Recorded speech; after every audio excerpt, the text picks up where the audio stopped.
Okay mga kababayan, no? So magbibigay ulitan ng reaction video. Ito yung maiinit na balita tungkol sa West Philippine Sea.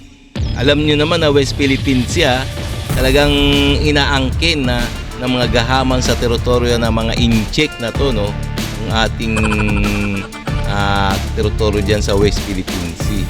Inaangkin nila. So ito yung pag-uusapan natin, bibigyan ng reaction. At teka, ba't nandyan si Robin Padilla? So ito rin pag-uusapan din natin, bibigyan natin reaction si Robin Padilla. Para may maganda siyang sinabi kanina, no? Itong tungkol sa West Philippine Sea.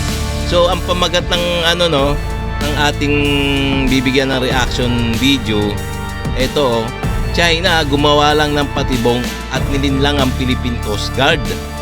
Wow, nilinlang lang ang Philippine Coast Guard. At isa pa, barko ng China hindi umubra at hinarang ng Philippine Coast Guard. So magandang balita to So itong bibigyan natin reaction video mga kababayan. So kung hilig nyo yung mga ganitong mga reaction video, komentaryo, suggestion, at pwede rin naman kayo mag-comments dyan sa baba mga guys mga kababayan. So kung hilig nyo yung mga ganito, please like and subscribe na lang muna sa ating YouTube channel bago tayo mag-umpisa. And also please maka-subscribe din kay PCN Update. So itong video na to sa kanya to. So bibigyan lang natin ng reaction video. Okay. So umpisa na natin, no? Ayan na si Robin Padilla kung ano ang sinabi niya, no. So, okay. Ilang beses ko nang sinabi, ba't hindi tayo mambomba din ng tubig? Bakit ba lagi na lang tayo na lang lagi ang mukhang aping-api doon? Ba't wala ba tayong pambomba ng tubig para makaganti man lang din tayo? You do not possess any legal authority to patrol within the Philippines Exclusive Economic Zone. You are directed to depart immediately and notify us of your intentions. Over.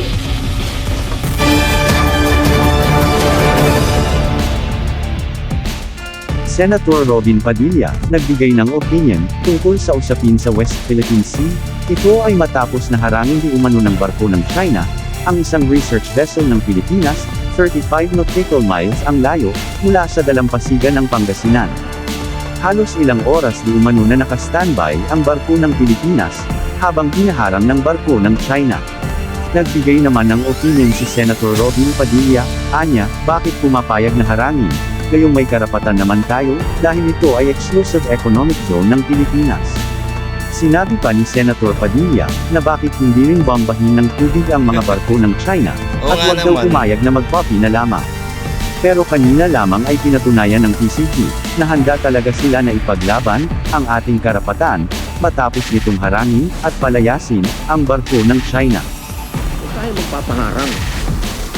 Atin yun, malinaw na pag sinabi natin na paglagpas ng 12 nautical miles, yun ay tinatawag nating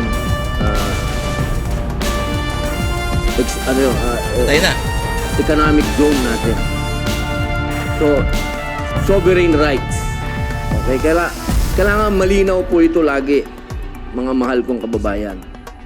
Pagka sinabi pong sovereign rights, may karapatan po tayo doon sa mga nasa ilalim ng tubig na yon.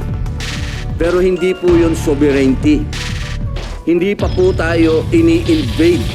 Wala po yun na tayo ay sinasakop na. Kasi wala pa naman po sila doon sa 12 nautical miles. Binobomba sila ng tubig. Ilang beses ko nang sinabi, ba't hindi tayo mambomba din ng tubig? Bakit ba lagi na lang tayo na lang lagi ang mukhang aping-api doon? Ba't wala ba tayong pambomba ng tubig para makaganti man lang din tayo? Nakakatawa si Robin Padilla yung mga sagot niya, no? Yan ang senador. Tatlo lagi ang lugar na pwedeng pag-umpisahan daw ng gera. Sasabihin dyan, Middle East, Europe, at kasama na tayo, Pilipinas. Kailangan po tayong maging handa. At kailangan nasa likod tayo ng gobyerno. Kaya ang gusto ko lang, Kala ko nasa likod ng China. huwag tayo magpaapi sa oras na ito at wag din tayo mang-api. Yun lang. Barko ng China, nagtangkang bumalik, sa loob ng teritoryo ng Pilipinas, inarang, at pinipitan pinalayas ng barko ng PCG. Philippine Coast Guard pumalag na. Tila sinasadya na nga di umano ng China, nagalitan ng PCG at Philippine Army, gumagawa raw umano ang China ng dahilan, upang umpisahan ang gulo sa West Philippine Sea. Ubus na rin daw ang pasensya ng China, sa patuloy na pagbibiit ng karapatan ng Pilipinas sa mga teritoryo, gayong totoo naman, na sa atin talaga ito, at ang China ang matigas ang ulo, at gustong masakop ang buong West Philippine Sea. Oo nga naman, kapag nauna ang PCG na magpaputok, ay meron na Yes, silang dahilan upang tama. tuluyang umatake, at tiyak na sisiklab na ang bagong digmaan, pero sa kabila niyan, ay patuloy pa rin na kalmado ang PCG, Yun. at Philippine Army, at idinadaan lang sa diplomasya at legal na paraan. Yes, tingnan nyo naman ang trabaho kasi ng China, mambuli, manakot, ganyan ang ginagawa nila. Nang sa ganon, pag naasar na ang Pilipinas, siyempre, mauna silang ang Pilipinas unang magpapaputok. So, siyempre, obligado na ang China na na gumanti at magpakawala na rin ng mga missile. Kaya gera na. Ayun lang inihintay ng China. Pero matalino rin ang ating gobyerno, no? Hindi basta nagpadalos-dalos na gera, no?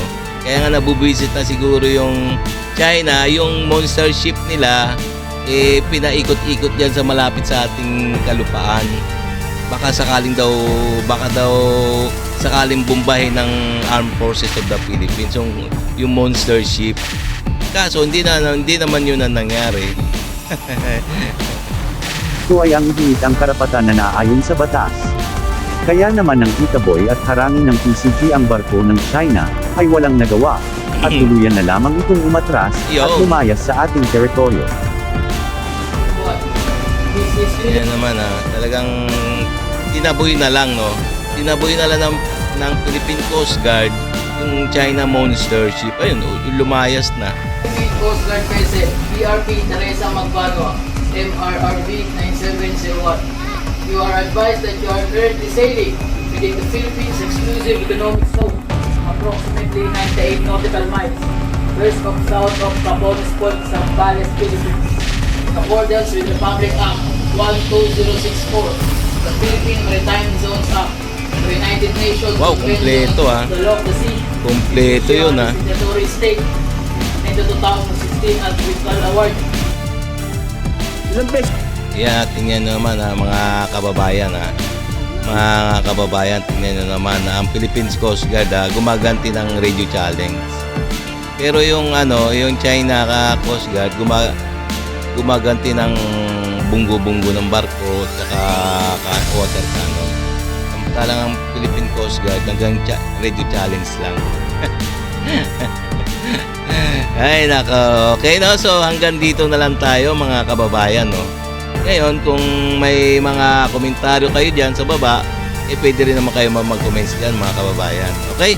So, kung hilig nyo yung mga ganitong mga reaction video, please huwag nyo naman kalimutang mag-subscribe and like sa ating YouTube channel.